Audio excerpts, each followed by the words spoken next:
Tú fuiste el verbo en el principio, unigénito de Dios. El misterio de tu gloria, revelado en tu amor.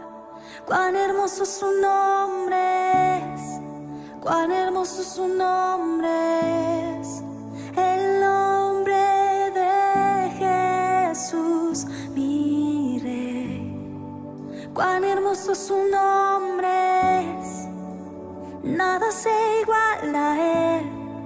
Cuán hermoso su nombre es, no hay otro nombre.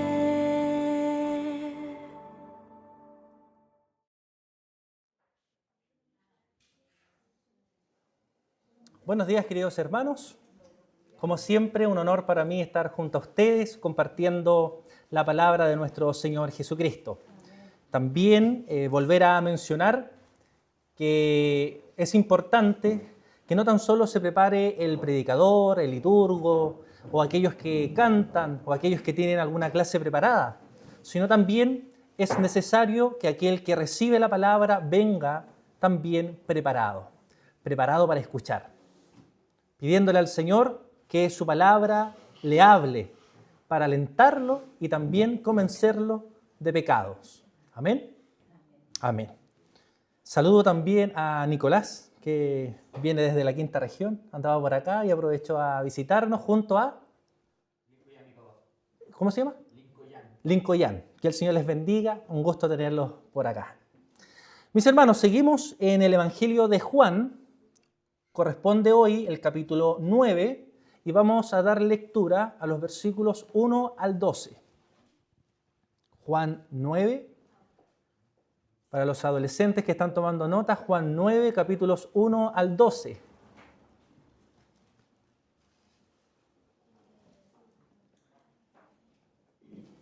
¿Lo encontró? Juan 9, capítulo 1 al 12. Dice así: Al pasar Jesús vio a un hombre ciego de nacimiento y le preguntaron sus discípulos diciendo: Rabí, ¿quién pecó, este o sus padres, para que haya nacido ciego? Respondió Jesús: No es que pecó éste ni sus padres, sino para que las obras de Dios se manifiesten en él. Me es necesario hacer las obras del que me envió, entre tanto que el día dura, la noche viene, cuando nadie puede trabajar. Entre tanto que estoy en el mundo, luz soy del mundo. Dicho esto, escupió en tierra e hizo lodo con la saliva, y untó con el lodo los ojos del ciego. Y le dijo: Ve a lavarte en el estanque de Siloé, que traducido es enviado. Fue entonces y se lavó y regresó viendo. Entonces los vecinos y los que antes le habían visto que era ciego decían: ¿No es este el que se sentaba y mendigaba? Unos decían: Él es, y otros: A él se parece. Él decía: Yo soy. Y le dijeron: ¿Cómo te fueron abiertos los ojos? Respondió él y dijo: Aquel hombre que se llama Jesús hizo lodo, me untó los ojos y me dijo: Ve al Siloé y lávate. Y fui y me lavé y recibí la vista. Entonces les dijeron: ¿Dónde está él? Él dijo: No sé. El propósito, mis hermanos, de este sermón va a ser mostrar que Cristo transforma vidas. Y antes de comenzar y mencionarles cuáles van a ser los puntos, permítanme tener un momento de oración. Amado Señor, damos infinitas gracias porque hemos podido leer tu palabra y porque hoy estamos reunidos aquí. Te ruego, Señor, que sigas supliendo las falencias del predicador para que sea tu voz hablando, alentando nuestras vidas y también convenciéndonos de pecado. Rogamos, Señor, tu asistencia y tu bendición en el nombre de Jesús. Amén. Para aquellos que gustan tomar nota, vamos a observar 3 puntos. Y la primera escena o el primer punto se titula El propósito de la angustia, que va a estar desde el versículo 1 hasta el versículo 5. El segundo punto, el poder de la obediencia, versículos 6 y 7. Y el último punto, el progreso de la transformación, versículos 8 al 12. Observemos, mis hermanos, nuestro primer punto, el propósito de la dolencia. Solo para que recordemos, dice, al pasar Jesús vio a un hombre ciego de nacimiento. En esta primera escena se nos dice que Jesús iba caminando y observa a un hombre que estaba muy bien, ciego. Desde el principio de esta escena comenzamos viendo la compasión de nuestro Señor Jesucristo. Queridos hermanos, nuestro Señor no pasa por alto nuestra dolencia. ¿Se fijan lo que hace el Señor? Caminando posiblemente con muchas cosas que hacer, porque Jesús no perdía el tiempo. Aún así, caminando, notó a este hombre. En cambio, nosotros vivimos en un mundo que ignora el sufrimiento. Estamos un poco acostumbrados a la pobreza. Difícilmente nos ponemos tristes cuando vemos a personas en otras situaciones. Cuando vemos a los necesitados, ¿qué hacemos? Pasamos de largo. Pero Cristo es completamente diferente a nosotros. Cristo mira. Cristo se detiene. Cristo observa. Cristo pone sus ojos donde nadie los quiere poner. ¿Cuántas veces nosotros también pasamos de largo? En nuestro día a día, en nuestra misericordia. Vemos necesidades en la iglesia y pasamos de largo. Vemos sufrimiento de nuestros hermanos y pasamos de largo. Vemos urgencias en nuestro alrededor y preferimos mirar para otro lado. Yo una vez escuché que posiblemente nosotros nos sintamos afectados con la pobreza de los demás porque esa pobreza nos incomoda a nuestra comodidad. Incomoda nuestra comodidad. No nos causa tristeza por el sufrimiento que vive la persona. Nos causa molestia porque incomoda nuestro estatus de vida. Porque es una especie de remesón a lo bien que a lo mejor nosotros podemos estar. Porque no somos capaces de ver la necesidad del otro y actuar en compasión y en misericordia.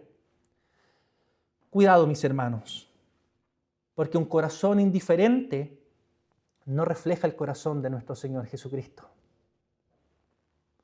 Versículo 2 dice, y le preguntaron sus discípulos, miren, los discípulos son un ejemplo de esto. Sus discípulos le preguntan, Rabí, ¿quién pecó, este o sus padres, para que haya nacido ciego? ¿Se dan cuenta que su molestia o su pregunta, su consulta no es, Señor, ¿cómo podemos ayudar a esta persona que está en necesidad? Señor, ¿qué podemos hacer? Porque era un mendigo. ¿Qué podemos hacer para a lo mejor que tenga un día bueno, una semana buena? Señor, ¿quién pecó? ¿Este o sus padres? Y esta idea, podríamos decir entre comillas, esta teología, era muy común en los tiempos de Jesús. Ellos pensaban que alguien que estaba sufriendo alguna dolencia, alguna enfermedad, era porque había pecado directamente él o sus padres. Una especie de karma. Contrario a lo que las Escrituras nos enseñan. Pero esta idea, esta teología, es una visión simplista del dolor. Incluso podríamos decir que es una visión cruel y equivocada, porque te desvía del propósito correcto: ayudar, tener misericordia, tener compasión. Los discípulos pasan y también notan a este ciego, pero no notan su dolor. No lo ven como persona. ¿Saben cómo lo ven? Como un problema teológico. Señor, ¿quién pecó? ¿Este o sus padres? Jesús mostraría un camino diferente. No se detendría en este rompecabezas teológico, sino más bien se iba a detener para ayudar la dolencia y el malestar de este hombre. Y Spurgeon, comentando sobre esta escena, dice lo siguiente: es nuestra tarea no especular, sino realizar actos de misericordia y amor según el tono del Evangelio, porque el Evangelio nos lleva a eso. Seamos entonces menos inquisitivos y más prácticos. Invirtamos menos tiempo en resolver tonterías doctrinales e invirtamos más tiempo en llevar el pan de vida a las multitudes hambrientas. A la pregunta de sus discípulos, el Señor respondió lo siguiente, versículo 3. No es que pecó éste ni sus padres, sino para que las obras de Dios se manifiesten en él.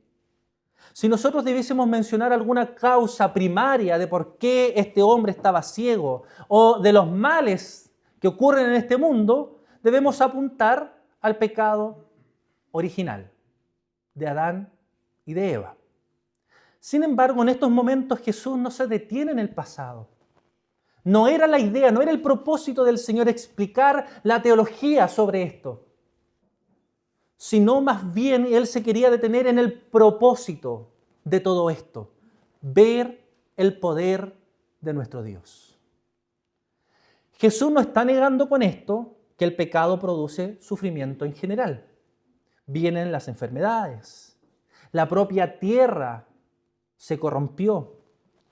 Pero Él está aclarando a sus discípulos y también a nosotros que en este caso específico no era por una culpa directa, no era por un pecado puntual de aquella persona ciega. El propósito que había detrás de esto era mucho más alto. La gloria de Dios manifestada en nuestra debilidad, en la debilidad humana. Y a lo mejor hoy estás pasando por algún dolor. Estás pasando por alguna enfermedad, por alguna tribulación. A lo mejor hoy tu corazón está triste porque estás lidiando con alguna dificultad. Y quizás te preguntas, ¿por qué es normal? ¿Por qué me pasa esto a mí? Señor, ¿por qué tengo que enfrentar este problema? ¿Por qué tengo que estar atravesando estas dificultades? O en lenguaje más bíblico, cuando estamos pasando por el valle de la sombra de la muerte. Cuando todo está oscuro. Y nos preguntamos, Señor, ¿por qué? ¿Por qué a mí? ¿Por qué yo? Y yo quiero que podamos hacer una pregunta. ¿Cómo quiere Dios glorificarse en medio de esto? ¿Qué quiere formar en mí? Señor, muéstrame el propósito de este sufrimiento y este dolor. ¿Cómo puedo crecer más en fe? ¿Cómo puedo crecer más en mi relacionamiento contigo? ¿Cómo te puedo amar más? ¿Cómo puedo ser más maduro en mi fe? Hermanos míos, dejémonos de quejarnos constantemente de nuestras pruebas y nuestros sufrimientos. Cada lamento sin fe es como si acusáramos a Dios de ser injusto. Cuando nos quejamos y nos preguntamos, Señor, ¿por qué? Señor, yo no me lo merezco. Estamos entonces diciendo que Dios es injusto. Debemos aprender a observar que incluso en las lágrimas Dios está obrando. Incluso en el dolor Dios nos está purificando. Que en medio de las dificultades Dios nos está perfeccionando, mis hermanos, para que seamos más como nuestro Señor Jesucristo. Versículo 4 y 5 dice, me es necesario hacer las obras del que me envió. Entre tanto que el día dura, la noche viene cuando nadie puede trabajar. Entre tanto que estoy en el mundo, luz soy del mundo. Cristo, mis hermanos, Cristo y solo Cristo es la luz que disipa toda oscuridad, incluso esa oscuridad del sufrimiento y del pecado. Mis hermanos, en Cristo los problemas se viven diferentes. En Cristo las dificultades tienen otro sabor. Como cristianos no estamos exentos del sufrimiento, de las dolencias, de las dificultades. Vemos a los discípulos sufriendo. Vemos a nuestros hermanos cristianos siendo perseguidos.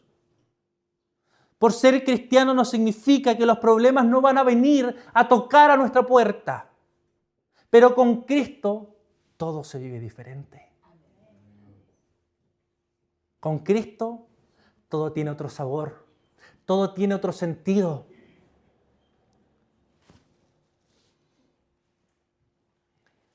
El milagro que el Señor va a hacer en esta escena, en estos textos, es una demostración visible de una verdad espiritual. Él abre los ojos del ciego. Y así como abre los ojos del ciego de forma física, también abre los ojos del corazón para que podamos creer en Él. Nuestro tiempo en esta vida es breve. La Biblia nos enseña de que la vida es pasajera, es como una neblina. La vemos un día y al otro momento no la vemos. Te quiero preguntar, ¿estás ocupado en las obras del que te envió, de Dios? ¿O estamos perdiendo el día en cosas vanas y pasajeras? Muchos de nosotros vivimos como si tuviésemos todo el tiempo del mundo en esta tierra. Pero cada día que pasa es un día menos para servir a Cristo.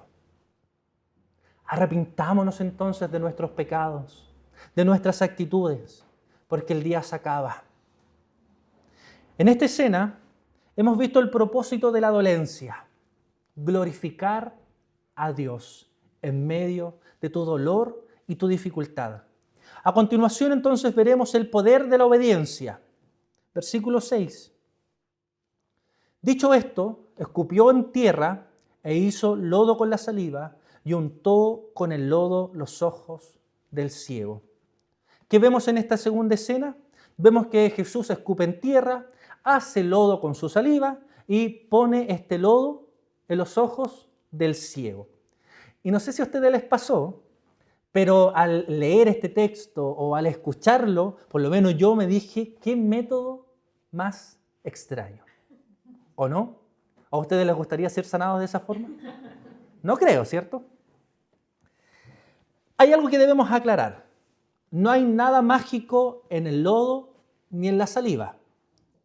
Pero Jesús está usando todo esto con un propósito. Ahora, debemos ser sinceros.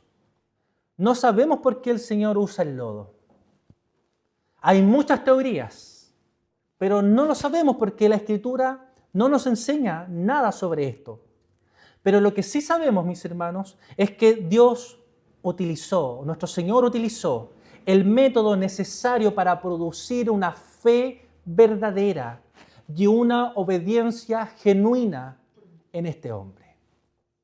El Señor usó el método que este hombre iba a necesitar para tener fe y para tener obediencia. Recordemos, el poder no está en la saliva, el poder no está en la tierra, sino en la palabra y en la persona de nuestro Señor Jesucristo. A veces esperamos que Dios obre de forma espectacular, sobrenatural, de forma rápida, sin esperar los procesos. El tema es que al Señor les gustan los procesos. Y muchas veces el medio que Él usa es poco convencional. Y ahí manifiesta su poder. Y podemos recordar y mencionar varios ejemplos de cosas que parecieran extrañas. ¿Se acuerdan ustedes de los muros o de las murallas de Jericó? El pueblo del Señor tenía que dar una vuelta por 7 días y en el último día debía dar 7 vueltas. Y mientras daban esa 7ª vuelta debían tocar los instrumentos. Y cuando los instrumentos sonaron y estaban en la 7ª vuelta, ¿qué pasó? Cayeron las murallas. ¿Se acuerdan ustedes de la sanación de Naamán? El profeta le dio un mandato. ¿Qué debía hacer? Sumergirse 7 veces en el río Jordán. ¿Se acuerdan ustedes de la serpiente de bronce? Los judíos que eran mordidos por la serpiente iban a morir, excepto si miraban esta serpiente de bronce. ¿Se acuerdan ustedes de la mujer que toca el manto del Señor? E incluso, mis hermanos, ni siquiera es el manto, es la borla del manto, como la bolita, las hilachitas ordenaditas del manto. Dios usa el método necesario para producir fe y esperanza en tu corazón. Posiblemente no vamos a entender. Veíamos hace poco en el sermón de Juan 8, en su comienzo, de una mujer que era adúltera. Y el Señor perdona sus pecados, pero el Señor escribe algo en tierra. ¿Se acuerdan de eso? No tenemos idea qué es, ¿cierto? Pero el Señor lo hizo para producir fe, para mostrar a los demás. No lo sabemos. El Señor actúa de esa forma. Volviendo a nuestra historia, a nuestra escena, nuestro Señor le dijo en el versículo 7, ve a lavarte en el estanque de Siloé, que traducido es enviado. Cuando a este hombre se le ordena ir a lavarse en el estanque de Siloé, debemos entender que este hombre debía ir hasta el estanque y lavarse su cara, sus ojos en este estanque. ¿Y por qué lo menciono? Porque me topé con que hay varias espiritualización de este texto y algunos lo toman solo de forma simbólica. Pero este es un hecho verídico. Este hombre ciego literalmente fue a lavarse su cara en el estanque de Siloé. Sin embargo, también es cierto que hay un significado mucho más profundo en esta parte, en esta historia. Lo que el Señor está diciendo es algo así. Para la verdadera purificación espiritual es necesario acudir al verdadero Siloé. ¿Se acuerdan qué significa Siloé? Enviado, tengan eso presente. Para la verdadera purificación espiritual es necesario acudir al verdadero Siloé. Es decir, a mí que fui enviado por mi Padre para salvar a los pecadores. ¿Se entiende? Notemos algo importante en toda esta escena, que Jesús no sana al ciego ipso facto, o sea, en el acto. Porque Él escupe, hace lodo, le echa este lodo en los ojos, pero no se nos dice que sanó en ese momento. ¿Cuándo sana? Cuando se lava y cuando vuelve. Entonces podemos decir que el milagro ocurre cuando el ciego obedece. Mire qué interesante. Y solo abro un paréntesis. La soberanía de Dios y la responsabilidad del hombre son dos verdades que coexisten de forma perfecta. Hermanos, la fe verdadera se muestra en la obediencia.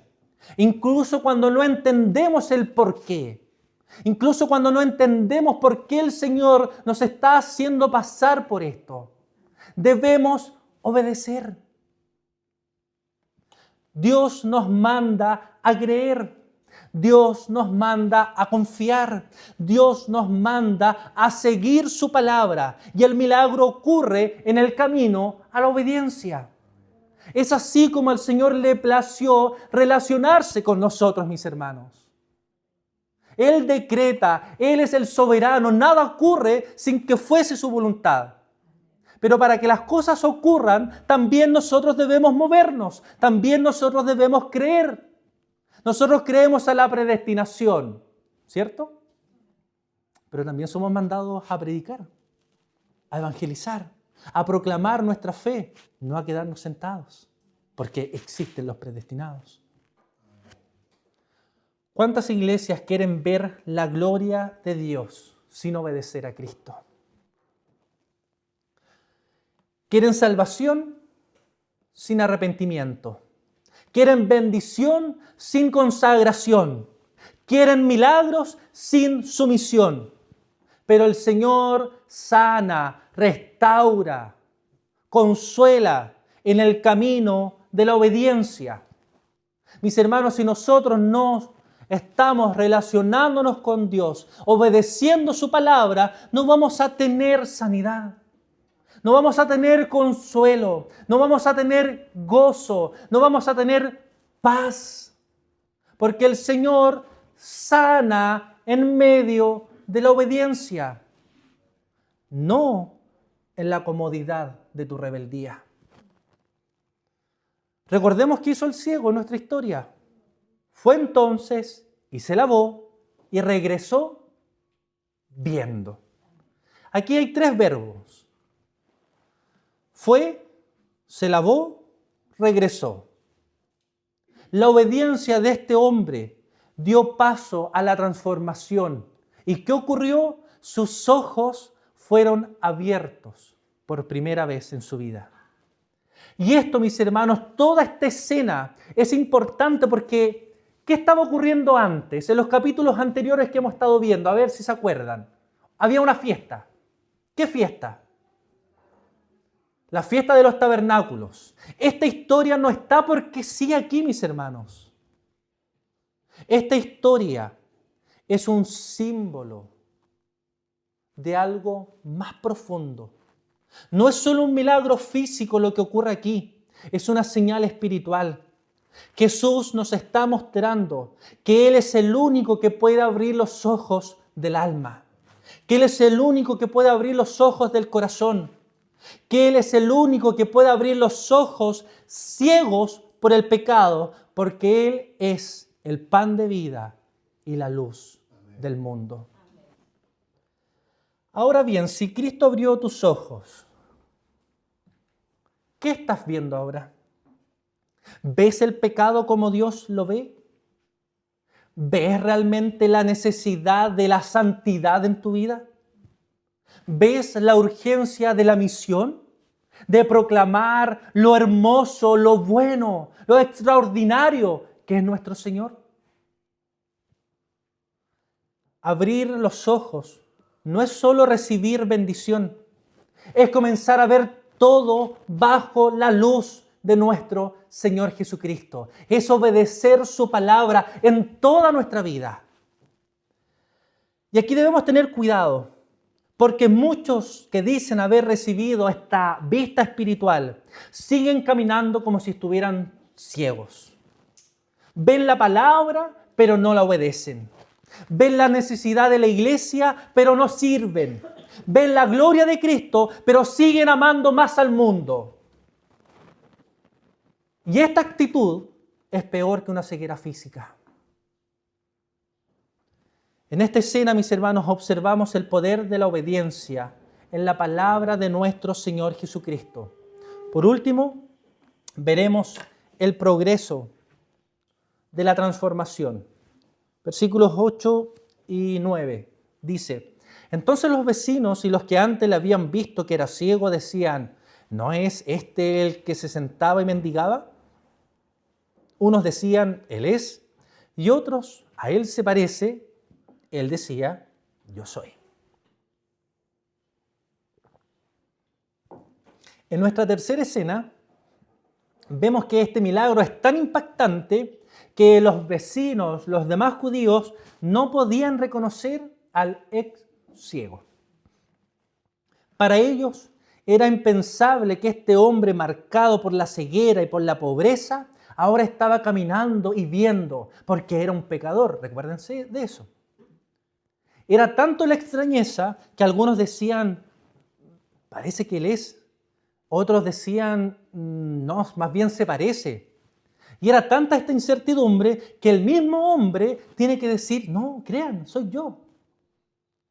Este hombre que antes era definido por su ceguera, por ser un pecador, ahora se identifica como un hombre transformado por Jesús. Hermanos, cuando Cristo toca tu vida, los que te conocen deben notar ese cambio. La gracia de nuestro Dios no pasa desapercibida. Si la gente te mira y dice: hay algo diferente en ti, entonces nosotros podemos decir que sí, realmente el Señor está cambiando tu vida. Pero si la gente te mira y no percibe nada diferente, posiblemente Cristo no esté obrando en tu vida. Qué triste es ver que tantos que dicen haber creído en Jesús, sus vecinos lo miran, sus amigos lo miran, su familia lo miran y no ven ninguna diferencia. Siguen hablando igual, siguen reaccionando de la misma forma, siguen pensando de la misma forma, siguen pecando sin ningún cambio. Si tu supuesta conversión no provoca cambios, quizás no ha habido conversión. Bueno, después de la declaración de este ex ciego, comenzó un interrogatorio, versículo 10, y le dijeron, ¿cómo te fueron abiertos los ojos? Y a mí me llama la atención que le preguntaran, ¿cómo te fueron abiertos los ojos? Y no le preguntaran, ¿quién te abrió los ojos? ¿Quién lo hizo? Más bien le preguntaron, ¿cómo lo hizo? Y esto es porque el ser humano siempre quiere explicar lo milagroso, pero no quiere rendirse al autor del milagro. El ser humano ve la creación y ve la perfección, ve la hermosura, ve lo extraordinario que es toda la creación, pero no se rinde al Creador. El mundo sabe que Jesús fue un personaje importante, un gran maestro.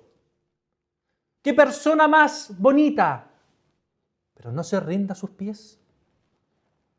Y cuidado también en la iglesia, porque algunas iglesias corren tras técnicas de crecimiento, tras fórmulas para ser iglesias exitosas.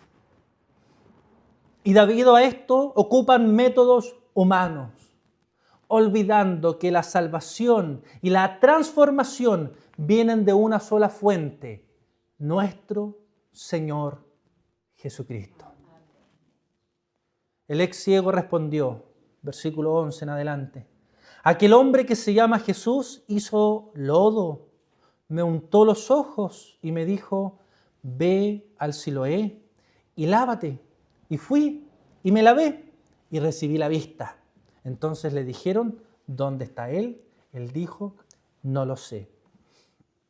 ¿Se dan cuenta que este hombre no entra en debates complicados? No da teorías, sino que menciona 3 elementos que sobresalen y que son sumamente sencillos. Él dice quién lo hizo. No le estaban preguntando quién lo hizo, pero él lo dice. Aquel hombre que se llama Jesús. Este hombre menciona qué hizo. Hizo lodo, me untó los ojos y me dio un mandato. Y también este hombre menciona qué ocurrió. Fui, obedecí y recibí la vista. ¿Se dan cuenta que es un testimonio breve, sencillo, pero glorioso? No habla de sí mismo, no exagera, no busca protagonismo en toda esta historia. Exalta a Cristo. Y así también debe ser nuestro testimonio, simple, centrado en la persona de nuestro Señor Jesucristo, sin adornos innecesarios. Debemos decir palabras sencillas, mis hermanos. Yo estaba ciego, pero ahora veo. Yo era esclavo, pero Cristo me libertó. Yo estaba muerto en mis delitos y pecados, pero Cristo me dio la vida. Lamentablemente, ¿cuántos creyentes complican su testimonio hablando más de sí mismos que de Cristo? ¿Cuántas predicaciones tenemos hoy en día, mis hermanos, en donde solamente se cuentan testimonios personales para exaltar a la persona que está hablando, pero Cristo no aparece en la escena? Y si hay alguien que merece adoración, que merece ser el centro de la historia, que merece ser el centro de nuestras vidas, no somos nosotros, sino Cristo. Amén. Y solo Cristo. Amén. También cometemos un grave error. Callamos. Callar el testimonio es ingratitud. Si Cristo abrió tus ojos, abre también tu boca. Exalta a Cristo, sus verdades, su amor, su misericordia, lo que Él ha hecho contigo, cómo te ha amado como nadie lo podrá hacer jamás, cómo te ha consolado, cómo te ha cuidado, cómo está constantemente llamándote al perdón con sus brazos abiertos, diciéndote: hijo, no esperes a tener todas las respuestas para hablar de Cristo. Da testimonio ahora. Hoy es el día para que hables del Señor Jesucristo con lo que sabes. Jesús me salvó, Jesús me perdonó, Jesús me abrió los ojos, Jesús es lo mejor que pueda haber en mi vida. Testimonios fáciles, sencillos. Que el progreso de nuestra transformación sea el incentivo de proclamar la hermosura de nuestro Señor Jesucristo. Amén. No nos quedemos callados, hermanos. Para concluir, te pregunto, ¿qué ven tus vecinos en ti? ¿A un hombre que está aún ciego o a un hombre transformado por Cristo? ¿Estás dispuesto a obedecer las palabras de Jesús, aunque no las entiendas del todo? Tu vida es un testimonio vivo que proclama: yo era ciego, pero ahora veo. Hermanos, el Señor todavía abre los ojos, tanto físicos como espirituales. Todavía levanta a mendigos. Todavía transforma vida. Pero Él no lo hace para que nos quedemos cómodos, sino para que seamos luz en medio de las tinieblas. Que el Señor te bendiga. Oremos.